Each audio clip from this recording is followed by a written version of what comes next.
Бүгүн Казакстандын Нур-Султан шаарында Жогорку Евразиялык экономикалык кеңештин мааракелик жыйыны өтүп, ага президент Сооронбай Жээнбеков катышты.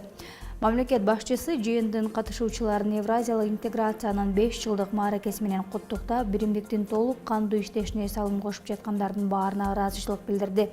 Өз сөзүндө Сооронбай Жээнбеков ЕИЭБтин натыйжалуулугу анын мүчөлөрүнүн ортосундагы дагы үчүнчү өлкөлөр менен дагы бирдей атаандаштык шарттарды түзүү жөндөмдүүлүгүнөн көз карандык экендигин белгилеп кетти. Мамлекет башчысы Армениянын жана Кыргызстандын Евразиялык экономикалык биримдикке кошулушу биримдиктин чектерин кеңейтип, башка өлкөлөрдүн кызыгуусун арттырганын белгиледи. Сооронбай Жээнбеков билдиргенде, глобалдык экономикалык чакырыктардын таасир этүүсүнө карабастан биримдиктин калыптануусу уланууда. Бүгүн ЕИЭБ тез өнүгүү позициясындагы интеграциялык бирикме. Мына ушул өнүгүү тенденциясын сактоо маанилүү. Бул максатка жетүү үчүн биримдиктин артыкчылыктуу багыттарын алдыга жылдыруу зарыл. Президент багыттардын бир катары санариптик күн тартибин ишке ашырууну атады. Жыйындын жүрүшүндө эл аралык ишмердүүлүккө санариптик күн тартип, жалпы электр энергетикалык рынокты түзүү жана ЕИЭБ алкагында мындан аркы интеграциялоого тийиштүү 20 документ талкууланып, аягында кабыл алынды. Биринчи вице-премьер-министр Кубатбек Бороновдун төрагалыгы алдында Кыргыз Республикасынын Коопсуздук кеңешинин чечимдерин жана санариптик Кыргызстан санариптик трансформациялоо концепциясын ишке ашыруу боюнча кеңешме өттү. Жыйындын жүрүшүндө министрликтер жана ведомстволордун жетекчилери өткөн кеңешменин жыйынтыктары боюнча берилген тапшырмаларды аткаруунун жүрүшү тууралуу отчет беришти. Маалыматтык технологиялар жана байланыш мамлекеттик комитетине караштуу электрондук өз ара аракеттешүү борбору мамлекеттик ишканасынын директору Нурия Кутнаева белгилегендей, учурда 53 мамлекеттик орган түндүк тутумуна кошулган.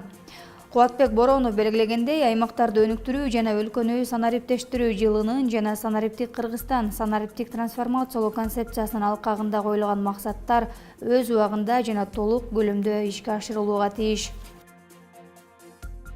Жогорку кеңеште Кыргызстан саясий партиясынын тизмеси боюнча жаңыдан депутат болгон Айнура Аскарова ант берип, өз ыйгарым укуктарын расмий түрдө аткарууга киришти. Ал жакында Улуттук энергохолдинг компаниясынын башкармалыгына дайындалгандыгына байланыштуу депутаттык ыйгарым укуктарын өз каалоосу менен мөөнөтүнөн мурда токтоткон Айтмамат Назаровдун ордуна келди.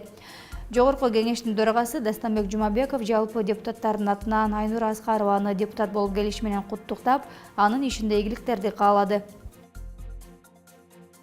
Кыргызстандын эмгек рыногунда суроо талап эң жогору 10 адистик аныкталды. Талдоонун жыйынтыгы боюнча эмгек рыногунда артыкчылыктуу жана суроо талап жогору адистиктер катары бул мезгилде өнөр жай, билим берүү, курулуш, айыл чарба медицина тармактары болот. Бүгүнкү күнү суроо талап жогору 10 адистикке төмөнкүлөр кирет: маалыматтык коопсуздук, маалыматтык коммуникациялык технологиялар жана байланыш тутуму, токен иши, геологиялык чалгындоо технологиясы, технологиялык машиналар жана жабдуулар, медицина, менеджмент жана маркетинг, агрардык инженерия, курулуш жана билим берүү. Ошону менен бирге кесиптер дүйнөсүндө суроо талап эң жогору жана кеңири жайылган адистиктер булар: IT адистиги, долбоорлоочу инженер, окутуучу, юрист, медик, маркетолог, тейлөө кызматы жана эколог. Экономикалык кылмыштарга каршы күрөшүү мамлекеттик кызматы кылмыш жана жоруктардын бирдиктүү реестрине 269 билдирүү жана арызды каттаган. Бул тууралуу коррупцияга каршы күрөшүү жана мыйзамдардын аткарылышын көзөмөлдөө башкармалыгынын прокурору Кумар Байдылдаев билдирди. Ал маалымдагандай, 269 иш 1 январдан 20 май аралыгында катталган. Анын ичинен 36 иш сотко жиберилген, 48 иш өндүрүштөн кыскартылган, 19 иш кылмыштын белгилери тастыкталгандыктан тергөө бөлүмчөлөрүнө өткөрүлгөн. Калган 165 иш боюнча сотко чейинки өндүрүш жүрүүдө деп билдирди ал. Жоруктун түшүнүгү ушул эле кодекстин 15 беренесинде көрсөтүлүп кетилген.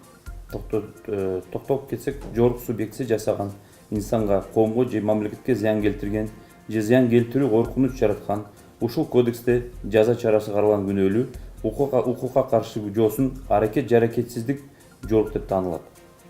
Жаңы жазык процесстик кодекси кылмыштар жана жоруктар боюнча жазык сот өндүрүшү аныктайт. Ушул жоруктар жөнүндө кодекстин беренелерин сотко чейинки өндүрүштүн жана соттогу өндүрүштүн тартиби кылмыш жазык процесстик кодексинин жалпы жана атайын беренелеринде каралып чыккан. Мамлекеттик салык кызматынын маалымат борбору жаңы номерге өттү. Маалымат борбору эми мурдагы 3 сандуу 194 номеринин ордуна 4 сандуу 1240 номерине алмаштырылды. Бул тууралуу аталган ведомствонун басма сөз кызматы билдирет. Номерди алмаштыруу Кыргызтелеком бардык кыска 3 сандуу номерлерди 4 сандуу номерге которуп жаткандыгына байланыштуу. Салык кызматы жарандардан салык салуу жана салык кызматынын ишмердүүлүгү боюнча 1240 номерине кайрылууну суранат. Кыргызстанда Кадыр түн 31 майдан 1-июнга караган түнү белгиленет. Бул тууралуу Кыргызстандын мусулмандар дин башкармалыгынан билдиришти. Белгилүү болгондой, Кадыр түн орозонун 26 күнүнөн 27 күнүнө караган түн белгиленет. Бул түндө мечиттерде имамдар шарият, адеп ахлак, Куран жана хадис маселелерин баян кылып окушат. Ал эми орозо айт 5-июнда белгиленет. Бүгүн Казакстандын борборунда Жогорку Евразиялык экономикалык кеңештин жыйыны өттү. Жыйындын жүрүшүндө Казакстандын президенти Касым-Жомарт Токаев, Россиянын президенти Владимир Путин Нурсултан Назарбаевка интеграцияга кошкон салымы үчүн уюмдун ардактуу төрагасы деген наам ыйгарууну сунуштагандыгын билдирди. Саммит Евразиялык экономикалык уюмдун түзүлгөндүгүнүн 5 жылдыгына карата өтүүдө. Россия, Казакстан, Кыргызстан, Армения, Беларустан тышкары жыйынга Тажикстандын президенти Эмомали Рахмон келди. Иш-чара Армениянын төрагалыгы алдында өтүүдө. Күн мурун Нурсултан Назарбаев Владимир Путин менен жолугушуп, ага өзүнүн атындагы орден тапшырган. Европа кеңешинин төрагасы Дональд Туск 29 майда Тажикстанга келет. Эмомали Рахмон менен жолугушуудан кийин ал Нур-Султанга сапар алат. 31 майда Дональд Туск Казакстандын убактылуу президенти Касым-Жомарт Токаев менен жана мурдагы президенти Нурсултан Назарбаев менен жолугары пландалган. 31 майда Туск Өзбекстанга келип, аталган өлкөнүн президенти Шавкат Мирзиёев менен кездешет.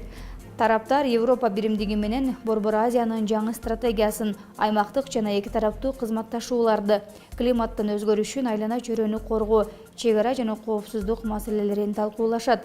Европа кеңешинин президенти Дональд Тусктун Борбор Азиядагы сапары 2-июнда аяктайт.